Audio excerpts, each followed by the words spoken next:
Hello students, आज हम लोग स्टार्ट करेंगे lecture 3 of body fluids and circulation.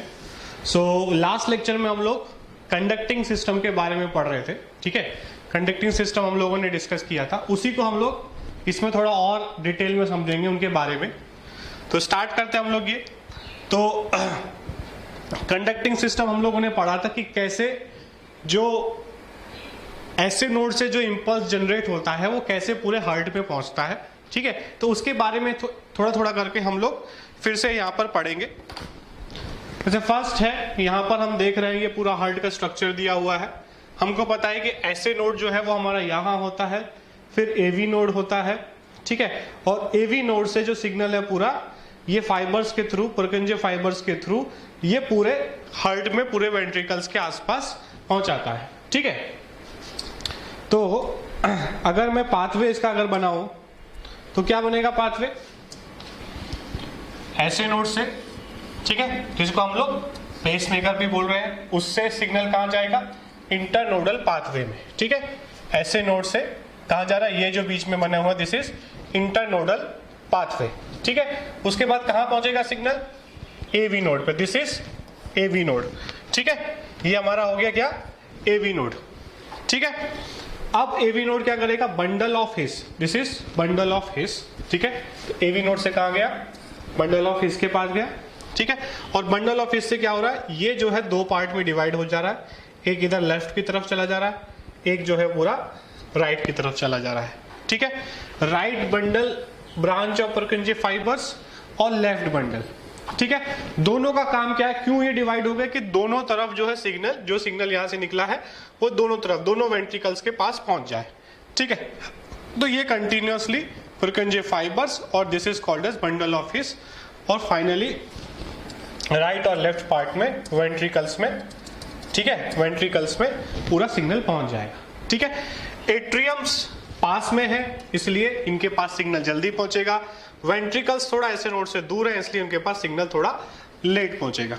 ठीक है, rate of conduction is fastest in Purkinje fibres and slowest in AV node. मतलब कौन कितनी तेजी से काम करता है, तो सबसे फास्ट काम करते हैं यहाँ पर पुरकिंजे फाइबर्स।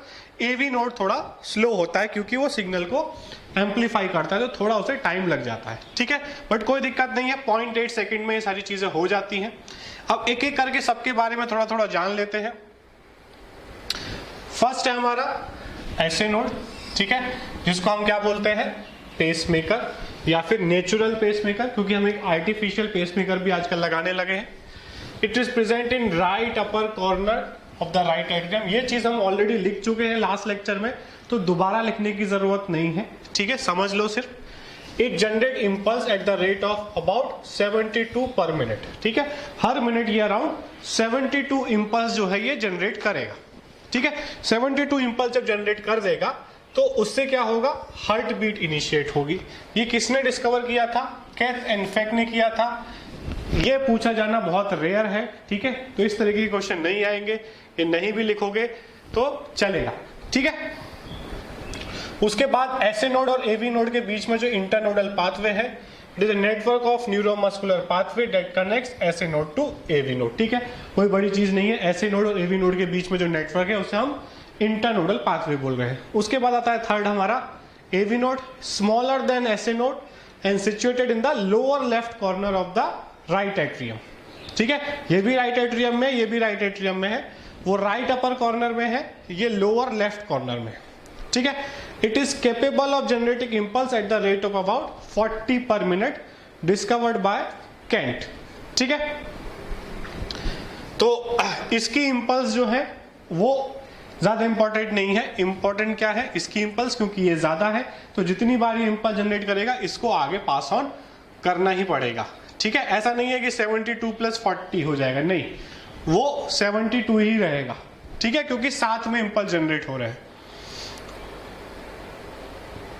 उसके बाद फोर्थ आता है हमारा एवी नोड के बाद बंडल ऑफ एस, जिसको हम एवी बंडल भी बोलते हैं। It is the connection between atrial and ventricular muscles. ठीक है, तो जहां पर एट्रियम खत्म हो रहा है, अगर हम डायग्राम में पीछे जाएं एक बार,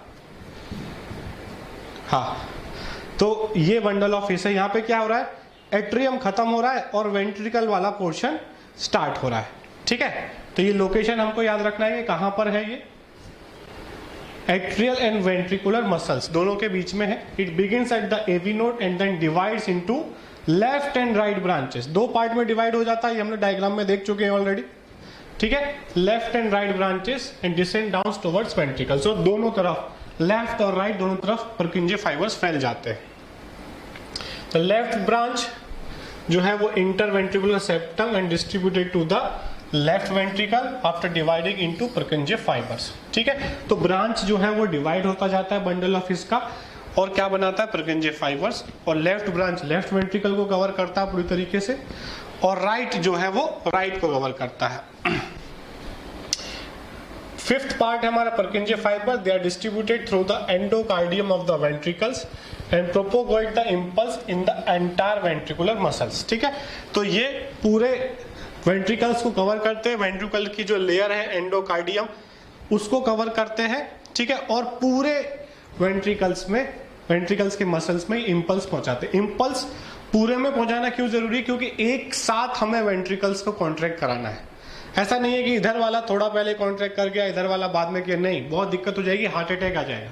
तो हम चाहते हैं कि पूरे वेंट्रिकल्स के ईच एंड एवरी सेल को एक साथ कॉन्ट्रैक्ट कराना है, जिससे ब्लड फ्लो प्रॉपर रहे, ठीक है। और ये हमेशा कराना है, ऐसा नहीं एक दो बार कराना है, हमेशा हम चाहते हैं कि पूरे दोनों वेंट्रिकल्स एक साथ फुल फोर्स में कॉन्ट्रैक्ट करें। उसी तरीके से एट्रियम भी दोनों एक साथ फुल फोर्स में कॉन्ट्रैक्ट करें, ठीक है। और जहां पर ये गड़बड़ हुई वहां पे कुछ ना कुछ प्रॉब्लम्स उस पर्सन को आ सकती है, ठीक है। वाई ऐसे नोड इज कॉल्ड पेसमेकर, ठीक है। Although impulse is produced by entire neuromuscular pathway, the frequency of impulse generation is maximum in case of ऐसे नोड। जो मैंने पहले बताया था कि एवी नोड भी इम्पल्स बना लेता है, तो ऐसे नोड को ही पेसमेकर क्यों बोल रहे हैं, क्योंकि सबसे ज्यादा ये बनाता है, ठीक है। जैसे मान लो कोई भी एग्जांपल से समझ लो कि भाई तुम्हारी क्लास में एक आदमी है, वो 72 टाइम्स जो है वो भारत माता की जय चिल्लाता है, तो तुम्हें भी चिल्लाना पड़ेगा भारत माता की जय। और जो उसके बाजू में बैठा है वो 40 बार चिल्लाता है, बट उसी के साथ चिल्लाता है, ठीक है। जैसे उसने भारत माता का जय चिल्लाया तो उसने भी चिल्लाया, और अब उसने भारत माता की जय चिल्लाया तो तुमको भी चिल्लाना पड़ेगा भाई, नहीं तो तुम एंटी नेशनल हो जाओगे, ठीक है। तो चिल्लाया उसने, तो टोटल तुम लोग कितनी बार चिल्लाओगे, अगर वो दोनों साथ में चिल्ला रहे बट वो 40 बार तक ही चिल्लाता है, उसके आगे नहीं चिल्लाता है, तो तुम लोग तो 72 टाइम्स ही चिल्लाओगे ना। ऐसा तो है नहीं कि 72 टाइम्स उसका चिल्लाओगे 40 उसका, क्योंकि वो स्टार्टिंग के 40 टाइम्स दोनों साथ में चिल्ला रहे हैं, फिर 40 के बाद वो रुक जा रहा है, ठीक है। तो पेसमेकर कौन है, पूरा 72 तक कौन कंप्लीट करवा रहा है, ऐसे नोड, ठीक है। तो उसकी बात हम लोग पूरा हार्ट मान रहा है, उसके इंपल्स को पूरा हार्ट जो है वो फैला रहा है, और 72 टाइम्स जनरली, अभी कम ज्यादा होता है हमको पता है, बट 72 टाइम्स रेस्टिंग कंडीशन पे ही होगा, ठीक है। Hence it guides the rhythm of heartbeat and is called as pacemaker. The AV node on the other hand just conduct the impulse forward. तो ठीक है, तो AV node क्या करता है, ऐसे नोड जो सिग्नल दिया है उसको आगे कंडक्ट कर देता है, अपना दिमाग ज्यादा वो नहीं लगाता, उसे सिर्फ क्या करना है, जो ऐसे नोड से सिग्नल आया है उसे आगे की तरफ वेंट्रिकल्स की तरफ पास ऑन करना है, ठीक है। आगे चलते हम लोग इसमें। उसके बाद वर्किंग ऑफ हार्ट, ठीक है। हार्ट बीट के बारे में हम लोग थोड़ा पढ़ लेते हैं, ठीक है। हार्ट बीट क्या होता है, अगर कोई आपको डिफाइन करने को बोले, rhythmic contraction and relaxation of heart is called as heart beat, ठीक है। एक रिदम में हार्ट जो है वो कॉन्ट्रैक्ट कर रहा है, रिलैक्स कर रहा है, उसी को हम हार्ट बीट बोलते हैं। Actually contraction and relaxation occur separately atria and ventricles. ये हमें पता है कि एट्रिया अलग टाइम पे कॉन्ट्रैक्ट करते हैं और वेंट्रिकल्स अलग टाइम पे कॉन्ट्रैक्ट करते हैं, चारों एक साथ नहीं होते। पहले दोनों एट्रिया कॉन्ट्रैक्ट करते हैं, फिर उसके बाद वेंट्रिकल्स कॉन्ट्रैक्ट करते हैं, ठीक है। However, ventricular movements are quite prominent and forceful. ये हमें पता है कि वेंट्रिकल्स ज्यादा फोर्स से कॉन्ट्रैक्ट करते हैं, क्योंकि उन्हें जैसे लेफ्ट वेंट्रिकल को पूरे बॉडी में पहुंचाना है ब्लड को, इसलिए वो सबसे मजबूत होता है, और राइट वेंट्रिकल को लंग्स तक पहुंचाना है, ठीक है। तो वेंट्रिकल्स का जो कॉन्ट्रैक्शन है वो ज्यादा जो है पावरफुल होता है, इसलिए हार्ट बीट में जो हमें आवाज सुनाई देती है वो एक्चुअली में वेंट्रिकुलर कॉन्ट्रैक्शन का होता है। ठीक है, कितना होता है सबको पता है, 72 times per minute. It is higher in women, children and infants and lower in age person. ठीक है, it increases temporarily with activity and diseases. In animals heart beat is connected with size. In mammals smaller animals have higher heart beat. ठीक है, तो inversely proportional है, smaller animals का heart beat ज्यादा होता है as compare to larger animals. ठीक है, ये कुछ इंपॉर्टेंट एनिमल्स का यहाँ पे दिया हुआ है। जैसे अडल्ट ह्यूमन है 72 टाइम्स पर मिनट, फीटस का 140 टू 160, न्यूबॉर्न का 120 टू 140, चाइल्ड में 100। ठीक है, रैबिट का, रेड का, श्रू, ब्लू व्हेल, एलिफेंट, स्पैरो, ये सब का दिया हुआ है यहाँ पर। ठीक है, उसके बाद नीचे वाला पॉइंट हम लोग ऑलरेडी डिस्कस कर चुके हैं कि हमारा जो हार्ट है वो मायोजेनिक हार्ट है, न्यूरोजेनिक हार्ट नहीं है। हम ऑलरेडी डिस्कस कर चुके हैं फर्स्ट लेक्चर में, तो इसको हम स्किप करेंगे, आगे चलेंगे। हाँ, अब यहाँ पे इस चैप्टर, इस लेक्चर का जो मेन टॉपिक है इंटरनल स्ट्रक्चर ऑफ हार्ट। ठीक है, इंटरनल स्ट्रक्चर के बारे में हम लोग पढ़ने वाले हैं। ठीक है, हम लोगों ने लास्ट लेक्चर में सिर्फ पेरिकार्डियम के बारे में पढ़ा था, जो हार्ट का कवरिंग है। और हार्ट जो है उसकी लेयर की बात करें, अगर हम हार्ट को कट करते हैं, कट सेक्शन ऑफ हार्ट को करते हैं, तो हमें क्या मिलेगा, 3 लेयर्स मिलेंगे। हम पेरिकार्डियम की बात नहीं कर रहे, पेरिकार्डियम तो इसके ऊपर 2 लेयर है। ठीक है, वो तो हार्ट की कवरिंग है, बट अगर तुम्हारे पास हार्ट है और उसे तुम कट करके सामने से देखते हो उसका ट्रांसफर सेक्शन, तो तुम्हें क्या देखेगा, तुम्हें 3 लेयर्स देखने को मिलेंगे। सबसे बाहर वाला एपिकार्डियम जो भी आया था, जहाँ पे परकेंजे फाइबर्स प्रेजेंट होते हैं, जिसको चारों तरफ से घेर के रखते हैं और कंटिन्यूअसली उसे सिग्नल देते रहते हैं। ठीक है, आउटर मोस्ट लेयर इतना ही याद रखना है, बाकी किसका बना हुआ है इस तरह के क्वेश्चन नहीं आते, तो पूरा लिखने की जरूरत नहीं है। मायोकार्डियम मिडिल लेयर, थिकेस्ट होता है ये लिख लेना है, और made up of cardiac muscles. ठीक है, उसके बाद एंडोकार्डियम इनर मोस्ट लेयर। ठीक है, इतना हमको लिख लेना है, जो भी मैंने हाईलाइट किया है उतना हमको लिख लेना, ये लिखने की जरूरत हमको नहीं है। ठीक है, तो इसको अगर नहीं लिखोगे तो भी चलेगा। तो 3 लेयर है हार्ट में, एपिकार्डियम बाहर का लेयर, मायोकार्डियम मिडिल का लेयर जो कि थिकेस्ट होगा, और endocardium inner most layer.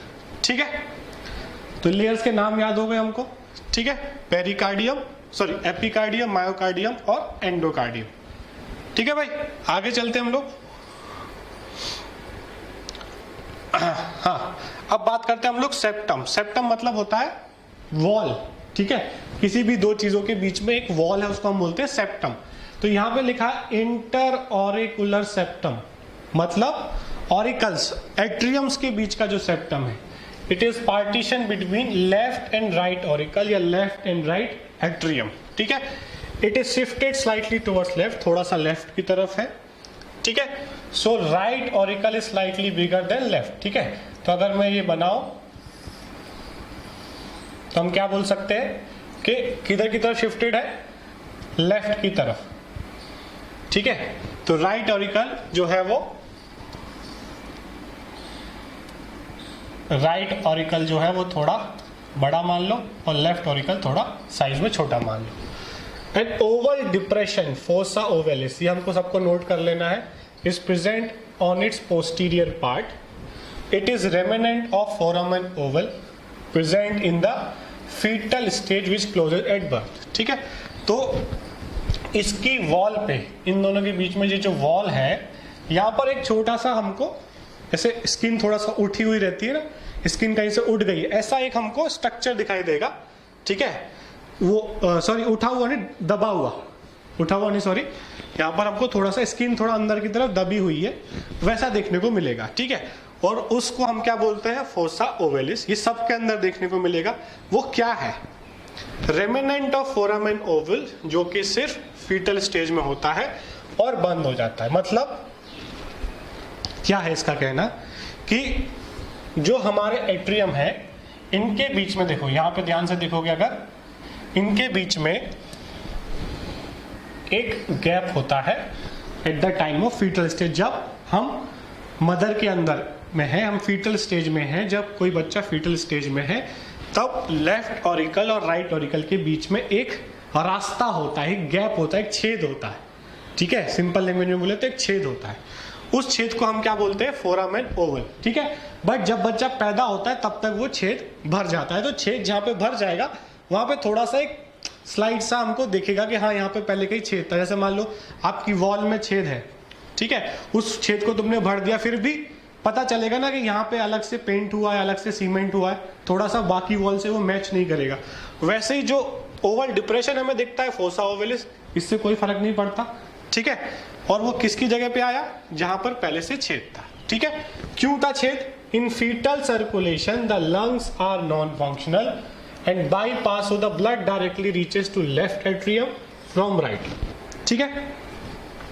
Fetal stage में बच्चे के लंग्स काम नहीं कर रहे, ठीक है, तो ब्लड कहां से जाएगा, left atrium from right, right से सीधे लेफ्ट एट्रियम में जो है वो चला जाता है। वेंट्रिकल्स में जाने की जरूरत नहीं, क्योंकि वेंट्रिकल भेजेगा कहाँ, लंग्स में, और लंग्स तो काम कर ही नहीं रहे अभी फीटल स्टेज में। तो हार्ट जो है आता है, हमको पता है राइट एट्रियम में ब्लड जो है वो राइट एट्रियम में आता है, राइट एट्रियम से सीधे कहाँ चला जाता है, लेफ्ट एट्रियम, राइट एट्रियम से सीधे लेफ्ट एट्रियम, ठीक है। बट जब बच्चा पैदा हो जाता है तब हमें पता है कि अब उसके लंग्स काम करने वाले हैं, ठीक है, उसके वेंट्रिकल्स अब काम करेंगे। जब वेंट्रिकल्स काम करेंगे तो हम इस होल को, मतलब ऑटोमेटिकली वो होल फिल हो जाता है। इसलिए कुछ लोगों में ये होल फिल नहीं हो पाता, कुछ बच्चों में होल फिल नहीं हो पाता, और हम कॉमनली बोलते हैं कि इसके दिल में छेद है, ठीक है। तो जो दिल का छेद क्या है कि वो जो फोसा ओवलिस है जो है वो पूरी तरीके से भरा नहीं है, जो फोरामेन ओवल है वो पूरी तरीके से भरा नहीं है, और वो छेद पैदा होने के बाद भी कंटिन्यूअस है, ठीक है। तो इसके लिए फिर डॉक्टर जो है ओपन हार्ट सर्जरी कर कर उस छेद को जो है वो बंद कर देते हैं, वहां पर थोड़ा सा स्किन लगा देते हैं, ठीक है। तो ये बहुत इंपॉर्टेंट पॉइंट है। तो फोसा ओवलिस और फोरामेन ओवल, फोरामेन ओवल जो है वो छेद है, और छेद भरने के बाद जो डिप्रेशन वहां पे बचता है, थोड़ा सा जो डिजाइन जो बच जाता है, उसको हम बोलते हैं फोसा ओवलिस, ठीक है। ये कहां पर होगा, लेफ्ट और राइट ऑरिकल्स के बीच में होगा, फीटल स्टेज में होगा, ठीक है। अब चलते हैं हम लोग नेक्स्ट, इंटरवेंट्रिकुलर सेप्टम, मतलब वेंट्रिकल्स के बीच में septum. It is partition dividing right and left ventricle, it is shifted towards right, थोड़ा सा राइट की तरफ है, so left ventricle is bigger than right, ठीक है। वहां पर उल्टा था, ठीक है, वहां पे क्या था, स्लाइटली टुवर्ड्स लेफ्ट था, तो राइट ऑरिकल बड़ा था एज कंपेयर टू लेफ्ट। यहां पर ये थोड़ा राइट की तरफ शिफ्टेड है, इसलिए left ventricle is bigger than right, ठीक है। तो ये हमको याद रखना है कौन सा वेंट्रिकल बड़ा है, लेफ्ट वाला बड़ा है या राइट वाला, उसी तरीके से ऑरिकल में याद रखना है। उसके बाद थर्ड है auriculo ventricular septum, it separates the two auricles from the two ventricles, ठीक है। जैसे मान लो मैं ये हार्ट को इस तरीके से बनाता हूं, ठीक है, तो इसमें अगर हम देखें तो कौन बड़ा था, right auricle is slightly bigger than left, इसको मैं राइट मान रहा हूं, तुम इधर उधर कर सकते हो, ठीक है, right is bigger than left. और इंटरवेंट्रिकुलर में क्या था, left ventricle is bigger than right, ठीक है, इस तरीके से है, ठीक है। हार्ट जो है वो ऐसा नहीं है कि एकदम सेम सेम ऊपर नीचे है, इस तरीके से है। अब ऑरिकुलो वेंट्रिकुलर सेप्टम क्या है, ये वाला जो है ऑरिकल्स और वेंट्रिकल्स के बीच में जो वॉल है, this wall is auriculo ventricular septum, ठीक है। पहले हम लोगों ने इसके बारे में पढ़ा, ये जहां पे वो फोरामेन ओवल था, उसके बाद इसके बारे में पढ़ा, इसमें कुछ भी इंपॉर्टेंट नहीं था, ठीक है। और अब पढ़ा हमने इसके बारे में, ये वाला जो ऊपर वाले एट्रियम और नीचे वाले वेंट्रिकल्स के बीच वाली वॉल, ठीक है भाई। अब आगे चलते हैं, ये पूरा हार्ट का स्ट्रक्चर है, इसको एक बार हम लोग अगर एक बार हार्ट के फ्लो को समझे तो भी बहुत सारी चीजें हमको समझ में आ जाएंगी। देखो, ये है सुपीरियर वेना केवा, ये है इंफीरियर वेना केवा, यहाँ से हार्ट में ब्लड आ रहा है, यहाँ से आ रहा है, ये पूरी बॉडी के अपर पार्ट में से लेकर आ रहा है, ठीक है। डीऑक्सीजनेटेड ब्लड को आ रहा है, डीऑक्सीजनेटेड ब्लड आ रहा है, यहाँ पे भी ये बॉडी के लोअर पार्ट से, लेग से, नीचे के पार्ट से इंफीरियर वेना केवा आ रहा है, मतलब एक तरीके से सारी वीन्स कंबाइन होके नीचे की सारे वेन्स कंबाइन होके इंफीरियर वेना केवा बना रहे हैं और ऊपर के सारे वेन्स कंबाइन होके सुपीरियर वेना केवा बना रहे हैं। तो पूरा डीऑक्सीजनेटेड ब्लड कहां पहुंच गया? This is our right atrium. ठीक है, अब कहां जाएगा? यहां से ये बीच में जगह है राइट एट्रियम और राइट वेंट्रिकल में कौन सा वॉल्व होगा? यहाँ पर ट्राइकस्पिड वॉल्व। यहाँ से ये यहाँ आ गया राइट वेंट्रिकल में। ठीक है, ये अगर इसमें कॉन्ट्रैक्शन होगा तो ब्लड यहाँ पर फिल हो जाएगा। अब राइट वेंट्रिकल से कहाँ जाने वाला है भाई हार्ट? ये देखो यहाँ पे रास्ता दिखाया है, left pulmonary artery. Left pulmonary artery कहाँ जाती है? लंग्स में जाती है। ठीक है, इसमें कौन सा ब्लड आने वाला है? डीऑक्सीजनेटेड ब्लड आने वाला है। कहाँ जाएगा? लंग्स के पास। ठीक है, अब लंग्स में से क्या होगा? लंग्स में से CO2 बाहर और O2 अंदर, तो ब्लड कौन सा हो जाएगा? ऑक्सीजनेटेड ब्लड बन जाएगा भाई। ठीक है, और ये जो ऑक्सीजनेटेड ब्लड है वो कहाँ जाएगा? अब लेफ्ट पल्मोनरी वेन्स। ठीक है, लेफ्ट पल्मोनरी वेन उसे कहाँ लेकर आएगा? यहां पर। ये क्या है? लेफ्ट ऑरिकल या लेफ्ट एट्रियम। ठीक है, ऑक्सीजनेटेड ब्लड आ गया यहां पर। अब ये कहां जाएगा? नीचे जाएगा। ठीक है, ये वॉल्व जो है बीच में कौन सा है? मिट्रल वॉल्व, या फिर इस वॉल्व को हम और क्या बोलते हैं? Bicuspid valve. ठीक है, अब कहां पहुंचा ब्लड? नीचे पहुंचा। कहां पहुंचा? लेफ्ट वेंट्रिकल में पहुंचा। ठीक है, कहां पहुंचा? लेफ्ट वेंट्रिकल में। लेफ्ट वेंट्रिकल में पहुंच गया। अब कहां जाएगा? लेफ्ट वेंट्रिकल से ये इधर से होते हुए ये पीछे से, इसके पीछे से ये कहां निकलेगा? ये left subclavian artery, left common carotid artery और ब्रैकियोसेफेलर आर्टरी, मतलब एओर्टा के थ्रू। इसको हम बोलते हैं क्या? एओर्टा के थ्रू। इसके थ्रू पूरे बॉडी में, ठीक है, पूरे बॉडी में क्या जाएगा? ऑक्सीजनेटेड ब्लड जाएगा। ठीक है, ये यहां से इसके पीछे की तरफ से 3D में देखेंगे तो इसके पीछे की तरफ से, यहां से इसके पीछे से या इसके नीचे के थ्रू से, यहां से ये ऐसे निकल रहा है और यहां से ये डिवाइड हो जा रहा है। इस स्ट्रक्चर को हम बोलते हैं एओर्टा। ठीक है, तो ये हमारे एक तरह से हम लोगों ने समझ लिया कि कैसे ब्लड पूरे हार्ट में घूमता है। ठीक है, अब हार्ट के चैम्बर्स के बारे में बात कर लेते हैं हम लोग थोड़ा। 4 चैम्बर होते हैं, हमको पता है। ठीक है, फर्स्ट है हमारा राइट ऑरिकल, राइट एट्रियम। मैंने जो अभी आपको बताया कि इसमें क्या क्या आता है? एक सुपीरियर वेना केवा, एक इंफीरियर वेना केवा और एक ओपनिंग होता है, छोटा सा ओपनिंग कोरोनरी साइनस का।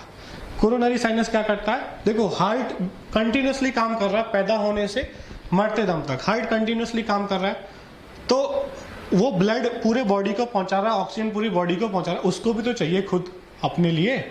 ठीक है, मान लो कोई तुम्हारे लिए पिज्जा बना रहा है, कंटिन्यूसली पिज्जा की सप्लाई कर रहा है, तो खुद भी तो खाता होगा थोड़ा बहुत। ठीक है, खुद भी तो खाएगा कि वो सब दूसरों को ही देता रहेगा। तो खुद के लिए जो हार्ट खुद को सप्लाई के लिए जिसके थ्रू करता है उनको हम बोलते हैं कोरोनरी आर्टरीज। ठीक है, तो आप जब खुद के लिए सप्लाई करेगा तो खुद के अंदर वेस्ट भी बनता होगा। हार्ट के सेल्स, हार्ट के मसल्स भी वेस्ट भी तो बनाते होंगे, वो भी तो CO2 रिलीज करते होंगे बाकी सेल्स की तरह। तो वहां से भी जो डीऑक्सीनेटेड ब्लड है, ठीक है, सुपीरियर वेना केवा में कहां से आया? अपर पार्ट ऑफ बॉडी में। ठीक है, पूरी बॉडी के अपर पार्ट, हेड, नेक, हैंड्स, इसमें जो भी CO2 बना वो कौन लेकर आया? सुपीरियर वेना केवा। बॉडी के लोअर पार्ट में जितना भी CO2 बना वो कौन लेकर आया? इंफीरियर वेना केवा। और हार्ट के अंदर जितना भी CO2 बना, हार्ट के स्ट्रक्चर में, हार्ट की मसल्स में, वो कौन लेकर आया? Coronary sinus. ठीक है, तो पूरे बॉडी का CO2 वाला ब्लड, डीऑक्सीनेटेड ब्लड कहां पहुंच गया? राइट ऑरिकल में। इतना हमको याद रखना है, इतना इसके बारे में लिखना है। Superior vena cava, inferior vena cava, blood from upper and lower, ये याद रखना है। Superior upper part of body और inferior lower part of body. ठीक है, सुपीरियर वेना केवा को कभी कभी एंटीरियर वेना केवा भी बोलते हैं और इंफीरियर वेना केवा को कभी कभी पोस्टीरियर भी बोलते हैं। तो कंफ्यूज नहीं होना है। अगर पोस्टीरियर वेना केवा कहीं बोला जा रहा है तो वो इंफीरियर वेना केवा की बात कर रहा है, और अगर एंटीरियर वेना केवा कहीं बोला गया है तो वो सुपीरियर वेना केवा की बात कर रहा है, ठीक है। तो सुपीरियर एंटीरियर कोई भी वर्ड यूज किया जा सकता है, ठीक है। तो ये हो गया हमारा राइट ऑरिकल में। राइट ऑरिकल में पूरी बॉडी से, बॉडी के अपर पार्ट से, बॉडी के लोअर पार्ट से और हार्ट से जितना भी डीऑक्सीनेटेड ब्लड है वो आ गया हमारा राइट ऑरिकल में, ठीक है। अब आउटलेट्स की बात करें, this impure bloods drain through the right AV foramen into the right ventricle, ठीक है। अब मान लो राइट ऑरिकल है तो उससे ब्लड कहां जाता है, नीचे, जिस होल के थ्रू जा रहा है उसे हम बोलते हैं एवी फोरामेन, ठीक है। एवी फोरामेन के थ्रू कहां पहुंचेगा, राइट वेंट्रिकल में, ठीक है। राइट वेंट्रिकल रिसीव करेगा इम्प्योर ब्लड को through right AV foramen from right auricle, ठीक है। अब ये क्या करेगा, राइट वेंट्रिकल से अब कहां जाने वाला, लंग्स में जाने वाला है। Drains the impure blood into pulmonary artery, pulmonary artery के थ्रू ये कहां पहुंचेगा, लंग्स में, जहां पर उसका ऑक्सीजनेशन होगा, मतलब इसमें से CO2 निकलेगा और ऑक्सीजन ऐड होगा, ठीक है। तो राइट ऑरिकल से पहुंचा राइट वेंट्रिकल, राइट वेंट्रिकल ने क्या किया, उसको पल्मोनरी आर्टरी के थ्रू भेज दिया लंग्स में, ठीक है। अब क्या होगा, लेफ्ट ऑरिकल, ये इसमें कहां से ब्लड आएगा, receive oxygenated blood from pulmonary Wien. Pulmonary Wien पूरे लंग्स में से ऑक्सीजनेटेड ब्लड को कलेक्ट करके लेफ्ट ऑरिकल में जाएगा। अब लेफ्ट ऑरिकल से कहां जाएगा, प्योर ब्लड अब उसके नीचे चला जाएगा, लेफ्ट वेंट्रिकल थ्रू लेफ्ट एवी फोरामेन, ठीक है। एट्रियो वेंट्रिकल फोरामेन मतलब जो छेद है जिससे जा रहा है, जहां पर वॉल्व प्रेजेंट है, ठीक है। वॉल्व तो उसे रेगुलेट कर रहा है, बट जो स्पेस है जहां से वो नीचे जा रहा है ऑरिकल से वेंट्रिकल, वो जो छेद है उसे हम बोलते हैं एवी फोरामेन, ठीक है। अब लेफ्ट वेंट्रिकल में पहुंच गया प्योर ब्लड, अब उससे कहां जाएगा, drain pure blood into aorta where it is supply to the systematic organs, या पूरी तरीके से हम बोल सकते हैं कि पूरी बॉडी में वो चला जाएगा, ठीक है। तो वहां पे हम लोग डायग्राम के थ्रू समझा, यहाँ पे थ्योरी में वही चीज लिखी हुई है, ठीक है। उसके बाद वॉल्स के बारे में हम ऑलरेडी पढ़ चुके हैं, ठीक है। यहाँ पे कुछ भी जो है हमारा इंपॉर्टेंट नहीं है, ठीक है। इसमें कुछ चीजें इंपॉर्टेंट है, जैसे यहाँ पर हम देखें, अगर एक टॉपिक यहाँ पे वेंट्रिकल्स की वॉल में अगर हम देखें, inner wall is rough due to presence of muscular ridges called trabeculae carneae और columnae carneae, these continuous as papillary muscles. तो जो वेंट्रिकल्स की वॉल है वहाँ पे कुछ मसल्स प्रेजेंट होते हैं, ठीक है। रिजेस मतलब थोड़े ऐसे उभार की तरह, ठीक है, थोड़ा ऐसा वेवी नेचर में मसल्स प्रेजेंट होते हैं वहाँ पर, ठीक है। और पेपिलरी मसल की तरह ये काम करते हैं, whose one end is attached to the ventricular wall, ventricle के wall, other end is connected to the cusp of AV walls by chordae tendineae, ठीक है। तो हमको ये याद रखना है, chordae tendineae के साथ वो अटैच होता है। These chordae tendineae are collagenous and inelastic cords. One end of is inserted in the papillary muscles and other end is connected to the flaps of AV walls, ठीक है। तो chordae tendineae क्या कर रहा है, एक inelastic collagenous जो है एक कनेक्टर है किसके बीच में, एवी वॉल्व्स के बीच में और इसके बीच में, ठीक है। ये बहुत हाई लेवल है, ठीक है, इसके बारे में पूछा नहीं जाता है, फिर भी इस पूरे पैराग्राफ को आप पढ़ लो, इसको अपने सिंपल लैंग्वेज में आप इसको लिख सकते हो, ठीक है। अब आगे चलते हैं हम लोग इसमें ये हमको इंपॉर्टेंट है। उसके बाद वॉल्व्स की बात करें अगर हम लोग, कौन कौन से वॉल्व्स प्रेजेंट होते हैं, ठीक है, कौन कौन से वॉल प्रेजेंट होते हैं। राइट एट्रियम में बात करें तो हम लोग एसवीसी की ओपनिंग जो है वो हेवर्शियन वॉल, सुपीरियर वेना केवा का। इंफीरियर वेना केवा जो आता है वहां पे जो वॉल प्रेजेंट है उसको हम बोलते हैं स्टेशियन वॉल, ठीक है। उसके बाद opening of coronary sinus is guarded by Thebesian valve, ठीक है। तो एसवीसी सुपीरियर वेना केवा जहां से एंट्री कर रहा है वहां पे जो वॉल्व है हेवर्शियन वॉल, इंफीरियर वेना केवा पे स्टेशियन वॉल, और थर्ड जो कोरोनरी साइनस आ रहा है उस पे जो वॉल प्रेजेंट है वो थिबेशियन वॉल, ठीक है। उसके बाद left atrium, inlet is pulmonary Wien, ठीक है, यहाँ पर कोई भी गार्डिंग वॉल प्रेजेंट नहीं है। ये इंपॉर्टेंट है कि लेफ्ट एट्रियम में पल्मोनरी वीन पे कोई भी गार्डिंग वॉल प्रेजेंट नहीं है। उसके बाद एवी फोरामेन, एवी फोरामेन मतलब right AV foramen has unidirectional wall, ठीक है। जहाँ पे हमें पता है कि राइट वाले में ट्राइकस्पिड वॉल्व होता है, यहाँ पे 3 फ्लैप्स होते हैं, ठीक है, which allows entry of blood from right atrium to right ventricle. तो यहाँ पे हमको ट्राइकस्पिड मिलेगा और लेफ्ट वाले में हमको क्या मिलेगा, बाइकस्पिड, ठीक है। तो राइट एट्रियम और राइट वेंट्रिकल के बीच में ट्राइकस्पिड वाल्व ऑलरेडी हम पढ़ चुके हैं, और लेफ्ट ऑरिकल और लेफ्ट वेंट्रिकल के बीच में बाइकस्पिड वॉल्व, जिसको हम लोग मिट्रल वॉल्व भी बोलते हैं, ठीक है। तो ये हो गया हमारा। उसके बाद राइट वेंट्रिकल यहां से पल्मोनरी आर्टरी जाती है, वहां पे जो वॉल्व प्रेजेंट होगा पल्मोनरी सेमिल्यूनर वॉल्व। सिर्फ नाम लिखना है, राइट वेंट्रिकल और वॉल्व का नाम लिखना है, ठीक है। बस ये याद करना है कि कौन से में कौन सा। लेफ्ट वेंट्रिकल जिससे पूरी बॉडी में जाने वाला है एओर्टा के थ्रू, वहां पर सेमिल्यूनर वॉल्व प्रेजेंट होगा, ठीक है। तो ये हमको याद कर लेना है, बाकी इसमें कुछ इंपॉर्टेंट नहीं है, ठीक है। तो यहाँ पर हमारा ये लेक्चर खत्म हो गया। हम लोगों ने कंडक्शन सिस्टम के बारे में पढ़ा और हार्ट का बेसिक मैकेनिज्म पढ़ा, चैम्बर्स के बारे में पढ़ा, ठीक है, वॉल के बारे में पढ़ा, ठीक है, और इसके वॉल्व्स के बारे में पढ़ा कि कौन सा वॉल्व कहाँ पर प्रेजेंट है। तो आपको नाम लिखना है, लेफ्ट ऑरिकल, राइट ऑरिकल कौन सा वॉल्व है, किसको गार्ड करता है, सुपीरियर वेना केवा को कौन करता है, इंफीरियर को कौन करता है, कोरोनरी साइनस, सबका नाम लिखना है, और उसको कौन सा वॉल्व गार्ड करता है, वहां पे कौन सा वॉल्व प्रेजेंट है वो लिखना है, ठीक है। ये वॉल्व के क्वेश्चन बहुत आते हैं, तो आपको अच्छी तरीके से लिख लेना है, ठीक है। उसके बाद हम लोग नेक्स्ट लेक्चर में स्टार्ट करेंगे, ठीक है। Thank you.